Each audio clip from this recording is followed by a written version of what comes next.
ไปเอาผัวติงก็ยังตามไปซอยอีกจนชื่อดินชื่อเฮือนให้แล้วมันก็ยังบ่จบอีกคิดว่ามันสิจบมันติงตัวก็คิดเบิ่งติงสิเมื่อยซำได้ตัวนั่นแหละติงก็บอกว่ามีหยังก็ให้ดูน้ำกันนะตัวท่านได้จดใบน้ำตอกน้ำตาลบ่ทึกหยังบ่ยังบ่ได้มีหยังเด้เนาะอยู่น้ำกันในซื่อยังบ่ได้แต่งงานบ่ได้มีขาดองเลยเนาะแต่เนาะนี่ก็เพิ่นไว้สิไปขอก่อนเพิ่นว่าตอนกาว่าแต่บ่ได้ไปขอซ้ำบ่เด้อแต่แต่ลูกเราคือบ่ได้มีหยังอยู่น้ำกันบ่ได้มีสินสอดหยังเลยแรกนั่นละบ้าวนั่นสิซื้อให้โตแม่นบ่เธอจำได้บ่จำได้แต่โตว่าจังได๋บัดนี้จริงๆให้ใช้แต่ซื้อโตจะซื้อหัวโตใช้น้ำบ่แม่นเพราะว่าเขาแม่นว่าน้องใช้แต่ซื้อน้องอ่ะมันแห่งสินัก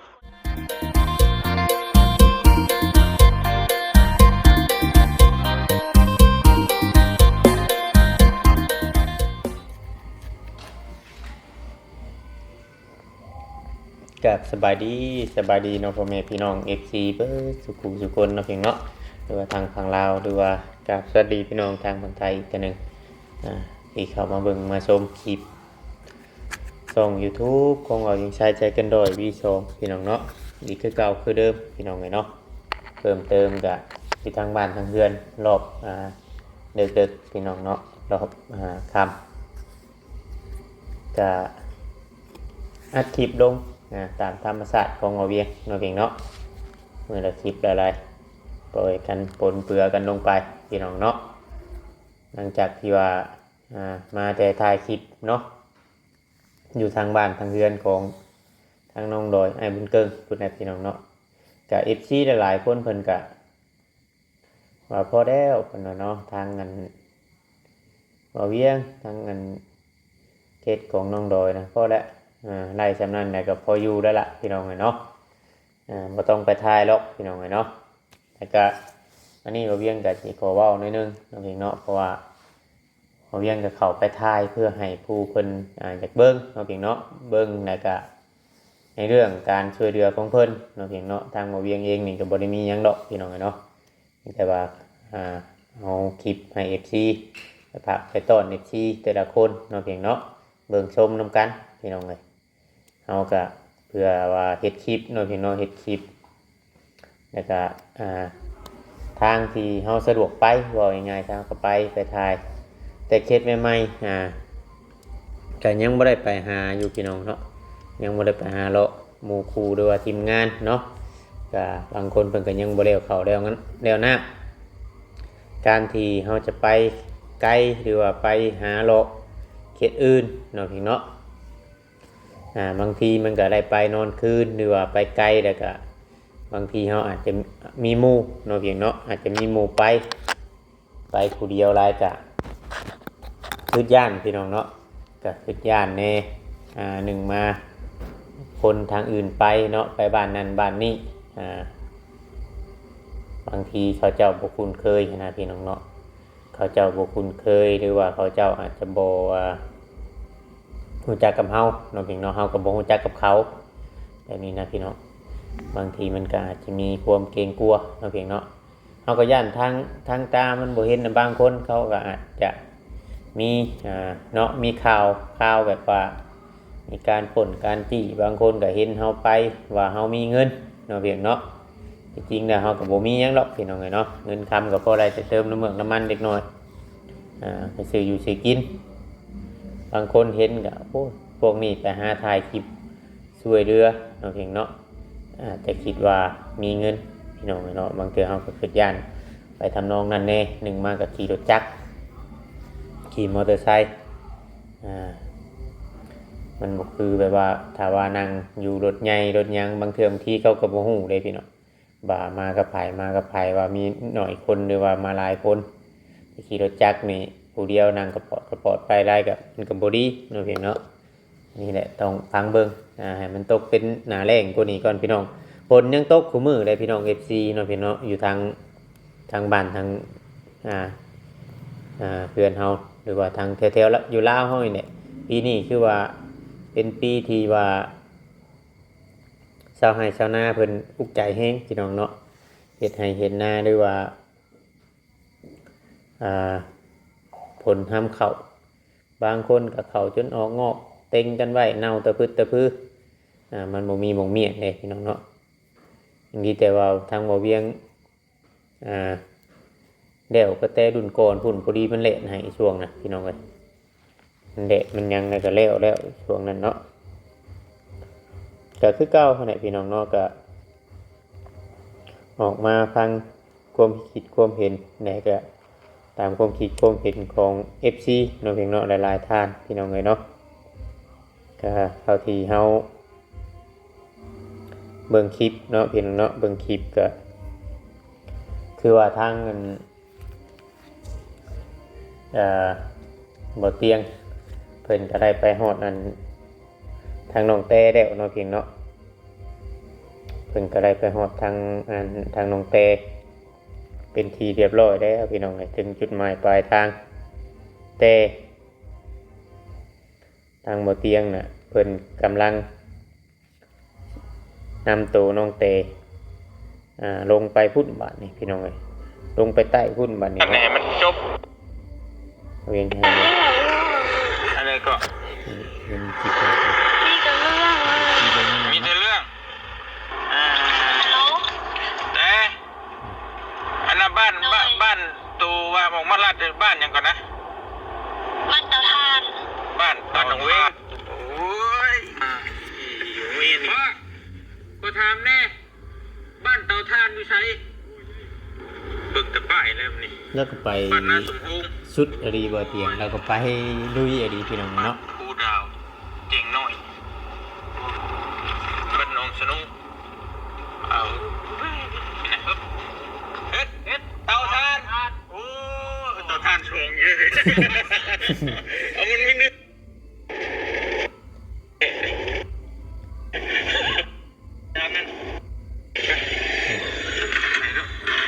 น้องเตยเรียบร้อยแล้วนะครับ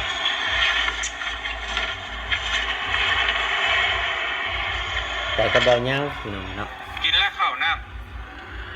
แต่ก็เบาเงา FC ผู้เบิ่งก็เบิ่งนะแต่ว่าเวียง ขึ้นเขาเฮียนแล้วเพิ่นล่างเฮียนบ่ได้ FC เบิ่งนี่คือ ำบุเป็นยังนะเมื่อบางกรฐานนั่นก็ตั้งแต่มือวันพักวันอย่างก็จังครับมันเมื่อได้จังว่ากันเป็น โดย จะถามมึงในบ้านพ่อผู้ใหญ่เพิ่นเนี่ยตอนนี้เนี่ยเพิ่นอยากให้น้อง3 คนนั่นแหละว่าตรงๆเลยกับเพิ่นอีตัวน้องตัวทั้ง3 คนนะมีแต่เอาซื้อน้องตัว3 คนหันซ้ายในส่วนตัวสีในใดก็จังว่าการขึ้นตัวบ่อย่างยุ่งเกี่ยวคือให้น้องแล้วก็คือเขาจะไปใส่กระไปตัวจะไปอยู่ใส่กระยู่แต่ว่ามือใดมือหนึ่งถ้าว่าเขาไม่มีหมองอยู่เขาก็สามารถไปอยู่หันได้เลยมันเป็นชื่อของเขามันเป็นดินของเขาเด้ โดย แต่วันนี้มันปัญหามันยังบ่จบคือใบตะลินมันยังบ่ได้เด็ดขาดแต่มันถ้ามีชื่อตัวผู้เดียวละเม็ดอยู่แต่ว่ามันนี่มีหมดไล่อยู่นำและทั้งนั้นมันก็เขากับมันมีสิทธิ์จะถามจะท่วงมันก็ยากมันยังบ่เด็ดขาดนะมันเป็นนั่นแหละเห็นว่าระบาบอกแต่ก่อนจำได้อยู่ป่ะ โดย ระบาบอกว่าอะไร มันลื่นควมนะโทษนะ แน่ฮู้อยู่ว่าตัวเองลื่นความระบา โดย แน่มันเป็นได้บ้างจะไปใช้มาใช้ก็บ่ปรึกษาใช่แหละมันมีปัญหาลำลังเนี่ยเต็งนี่มาแก้ให้คนอื่นก็แก้บ่ได้อีกนั่นแหละเต็งมันจะแก้ให้มันถูกต้องโอเคทุกอย่างเลยตัวจะไปอยู่ใช้จะเฮ็ดไม่เป็นไรก็เฮ็ดแบบนี้บ่ได้ว่าหยังก็จะไปแก้จุดนั้นให้มันจบคือเบิ่งตัวคิดเบิ่งว่าเต็งตามไปแก้ไปเช็ดให้ตั้งแต่กับเมตัวอยู่ซอยให้เบิดแหละดินดอนตอนเนี้ยโตไปเอาผัวเต็งก็ยังตามไปซอยอีกจนชื่อดินชื่อเฮือนให้แล้วมันก็ยังบ่จบอีกคิดว่ามันสิจบมันเต็งตัวก็คิดเบิ่งเต็งสิเมื่อยซำไดตัวนั่นแหละเต็งก็บอกว่ามีหยังก็ให้บอกระบ้าก่อนก่อนสิเฮ็ดหยังก่อนสิไปใส่นะมันเฮ็ดโดยพละการนะมันยากคิดว่ามันบ่จบคือเก่าเฮาอยากจบแต่ว่าเฮาจบตะปากที่มันจบบ่ได้เราต้องเอาคักนี่ตามที่ตามคล้องต้องเอาพวกบ้านตะแสงมาเว้ากันคักนี่มันจึงจบอยู่ๆแล้วมันว่าเฮาอยากไปอยากจบแล้วก็มันบ่ได้แบบนั้นต้องเอาคักนี่ดีแต่ว่าทั้งตัวนั่น ตัวอยู่น้ำกันนะตัวท่านได้จดใบน้ำตอกน้ำตาลบ่ทึกหยังบ่ บ่ ยังบ่ได้มีหยังเด้เนาะ อืม อยู่น้ำกันในซื่อยังบ่ได้แต่งงานบ่ได้มีขาดองเลยเนาะแต่เนาะ มีก็เพิ่นว่าสิไปขอก่อนเพิ่นว่าตอนกาว่า แต่บ่ได้ไปขอซ้ำบ่เด้อ บ่ ท่านแต่ลูกนั้นคือบ่ได้มีหยังอยู่น้ำกันบ่ได้มีสินสอดหยังเลย บ่ นั่นก็ซ้ำผู้บ่าวผู้สาวอยู่น้ำกันซื่อน่ะแจ้งในบ้านแม่นแจ้งในบ้านอยู่ซื่อเนาะเพราะว่าในดินตอนนั้นกับแรกๆนั่นละบ้าวนั่นสิซื้อให้โตแม่นบ่ โดย เธอจำได้บ่ จำได้ แต่โตว่าจังได๋บัดนี้จริงๆให้ใช้แต่ชื่อโตจะชื่อหัวโตใช้นำบ่ แม่นเพราะว่าเขาแม่นว่าน้องใช้แต่ซื้อน้องอ่ะมันแห่งสินักกว่านั้นบ่เตียงเอ้ย แต่บัดนี้เพื่อความสบายใจนะตอนนั้นบ่เตียงว่าเพราะว่าผู้ใหญ่เพิ่นนึกชื่อให้แต่น้องเตนี้แต่บ่เตียงนะให้เอาอันน่ะให้ใช้แต่ชื่อน้องแต่ว่าด้วยความที่ว่าผัวเมียน้องเพิ่นก็คิดถึกและเอาชื่อผัวใส่นำแต่ปัญหามันก็คือแบบนี้แหละมีชื่อผัวแบบเมียบ่อยู่แล้วมันกับน้องมานิ่งเนาะผู้หนึงก็ต้องอยากได้แหละ น้องเพียงเนาะคือว่าให้ FC พังเพราะว่าบางเทื่อบางทีเพิ่นอาจจะยังบ่ได้เบิ่งคลิปบ่เตียงน้องเพียงเนาะบ่เวียงก็เลยเฮ็ดคลิปนี้ออกมาให้ FC พังอีกเทื่อนึงเพราะว่าได้นั่งเบิ่งคลิปเราก็รอบ2รอบได้แหละพี่น้องเนาะเพราะว่าติดตามเรื่องนี้อยู่แล้วนะพี่น้อง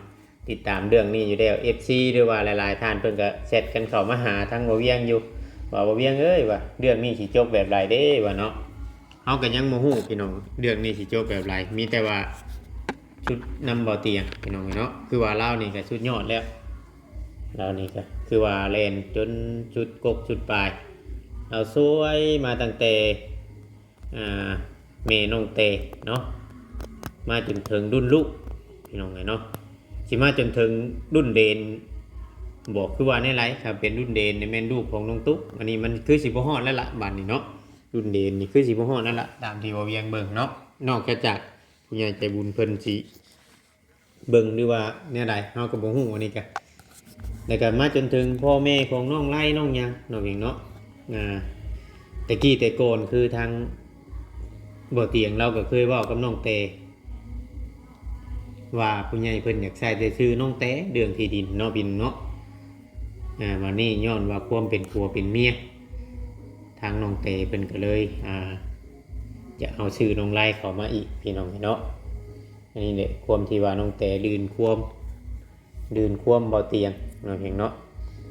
ที่จริงบ่เตียงเราก็แนะนำหรือว่าเราบอกให้ดีอยู่นั่นแหละพี่น้องทำบิดเนาะวันนี้ตอนแรกๆเขาเอากันใหม่เขาก็อาจจะหักแพงกันเนาะ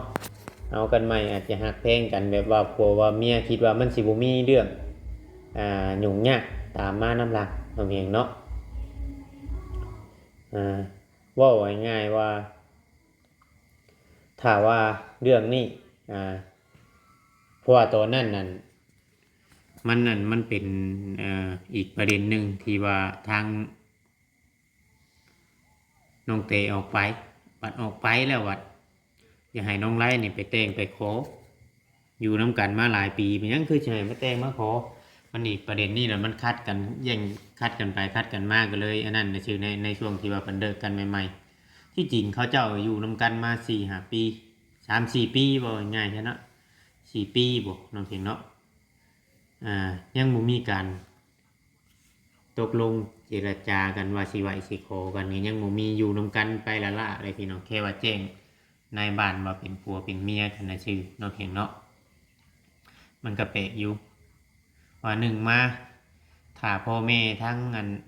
พายยิ่งน้องเห็นเรื่องแบบนี้นะถ้าพ่อแม่ทั้งพายยิ่งนี่บ่ไปเร่งทั้งพายชายหรือว่าบ่ไปอันว่าให้มาไหวมาโคนี่เงี้ยเลยตามเลยโตก็ตามอยู่จนลูกเต้าเต็มบ้านลานเต็มเมืองก็ยังบ่แต่งก็มีถ้าว่าทางพ่อแม่พายยิงบ่เว้าหยังเพราะว่าพ่อแม่ทางพายชายนี่ถ้าคนบ่จริงจังดีนี่เขาสิเพราะว่าเขาเป็นทางผู้ชายดิเขาบ่คิดว่าเขาสิเสียหายอีหยังเขาก็ปล่อยเลยตามเลยเน็ตเมืองน้องตุ๊กนี่แหละเว้าง่ายๆมาย้อนมาอีกตัวนี้อีกจังหน่อยเนาะมาเปรียบเทียบใช่ว่าคือทางน้องตุ๊ก ถ้าบ่มียูทูบเบอร์หรือว่าถ้าบ่มีคนเข้าไปถ่ายหรือว่าปะไปเลยนะพี่น้องปะไปเลยแบบบ่มีความบาดหมางมายังจังซั่นจังซี่นี่ในตอนที่ว่าทั้งน้องเตกับน้องไลเพิ่นเลิกกันใหม่ๆเนาะพี่เนาะเพิ่นเลิกกันใหม่ๆนี่คือว่ามันบ่บุญบ่วายมายังเรื่องมันบ่อนุงตุงเต่าไปแบบนี้น่ะยันยังบ่ได้ขอยันยังบ่ได้อันนั้นอยู่เนาะบัดนี้พอเรื่องมันฮอดมันหยังว่าเอากันมายังจังซั่นจังซี่แล้วก็คือว่าได้ขอได้หยังจักเท่าไหร่บุว่าบ่เวียงเองก็บ่ได้ไปฟังซ้ำมือเพิ่นใบเพิ่นขอกันคำสิเว้ามาก็แบบยันบ่ถึกเนาะแล้วสิมีคลิปอยู่ผู้หนึงนะถ่ายมื้อนั้นนะพี่น้องเอ้ยอาจจะเป็นเบาลาวมาเพิ่นนี่แหละพี่น้องเนาะทางเบาลาวนี่แหละเพิ่นได้ถ่ายอยู่มือไหวมือโคนะพี่น้องหลังจากที่ว่าน้องเตกับน้องไล่เลิกกันนะอันนี้นะที่ว่าเพิ่นได้จัดไหวจัดโคแล้วก็มื้อนั้นมื้อทางเขาเวียงเขาไปมือที่ว่าเพิ่นเอิ้นมาอบรมเนาะพี่น้องเอิ้นมาทางสองกรรมสองพายในบ้านเพิ่นเอิ้นมาอยู่ทางเรือนของพ่อแม่ของน้องไล่เนี่ยนี่ก็เพิ่นก็เว้าในเรื่องที่อันนี้พี่น้องเอ้ยในเรื่องเงินทางพ่อของน้องไล่นี่อยากให้ทางพ่อของน้องเต้นี่มาเสียที่เสียของเสียหมูเสียไก่เสียนั่นเสียนี่อันตามพิษบ้านเพิ่นนั่นแหละเพิ่นว่ามีแต่เพิ่นออกก่อนเนาะอยากให้ทั้งเงินพ่อของน้องเต้นี่เป็นคนมาเสียเนาะเท่านั้นมันบ่ปากกว่านี่เท่าที่พ่อของน้องเต้น่ะเขาจอยน่ะเพิ่นบ่ปากบ่หยังเป็นคนที่บ่ค่อยเว้าอีหยังหลายนะมีแต่บ่หยังก็มีแต่ให้หมู่เว้าหมู่จาไปเนาะในช่วงต้นนั้นก็คลิปนี่สิออกมาหลายว่าสิเป็นน้องติ๊กเนาะน้องติ๊กนี่เราสิเว้าผู้สิเว้าอันความจริงแน่นะพี่น้องผู้สิมีความจริงที่ว่าแบบบ่ปิดบังภัยน้องติ๊กนี่คืออันตัวสำคัญนั่นแหละที่บ่ปิดบังเรื่องของเรื่องของน้องตุ๊กเนาะเฉพาะเรื่องของน้องแทนน้องติ๊กนี่สิบ่ฮู้เพราะว่าเราบ่ได้ไปนำแต่ว่าเรื่องของมันน้องตุ๊กนี่เพิ่นเป็นแบบไรนะทางน้องติ๊กนี่เปิดเผยเนาะเปิดเผยเบิดในตอนนั้นพี่น้องไงเนาะแต่ก็ไผก็บ่คิดว่าสิมันสิเป็นแบบนี้แหละเพราะนางเป็นเด็กน้อยนะพี่น้องบางเทื่อก็สิคิดสิบ่เชื่อแน่บ่เชื่อแน่นะบางคนมันก็พังทั้งนั้นแน่พังทั้งนี้แน่เนาะพี่เนาะเฮาก็มีแต่ว่าให้กำลังใจเว้าเที่ยพี่น้องไงเนาะเพราะว่าเราก็ทำแล้วเว้าแล้วเราก็ได้เฮ็ดเนาะได้เว้าเราเฮ็ดเราก็ลงไปเลยเพราะว่าคำอยู่ไปหลายมื้อย่านทางนั้นด้านทางปู่ทางย่าของเงินน้องตุ๊กหรือว่าของพ่อแม่ของบ่าวไร่นี่อันนั้นเพิ่นว่าพอเพิ่นเด้งให้ไปนั่นอยู่เพิ่นบ่ได้เว้าแนวอื่นแต่เพิ่นก็บ่ได้เว้าคำขอโทษขอหยังเลยนะเพิ่นก็บ่ได้นั่นเพิ่นมีแต่ว่าอยากให้มาเคลียร์ให้มันจบให้อำนาจการปกครองมาบอกมาจากันให้มันจบเพื่อจะจบแล้วก็อยากรู้ว่ามันเป็นของใครกันแท้เพิ่นว่าเนาะแต่ตัวนี้เฮาก็ยังบ่นั่นแหละพี่น้องเนาะเพราะว่ามันสิอาจสิเป็นทั้งอะไรก็จะจบแบบไรถ้าสมมติว่าเป็นแต่ชื่อน้องตุ๊กผู้เดียวนี้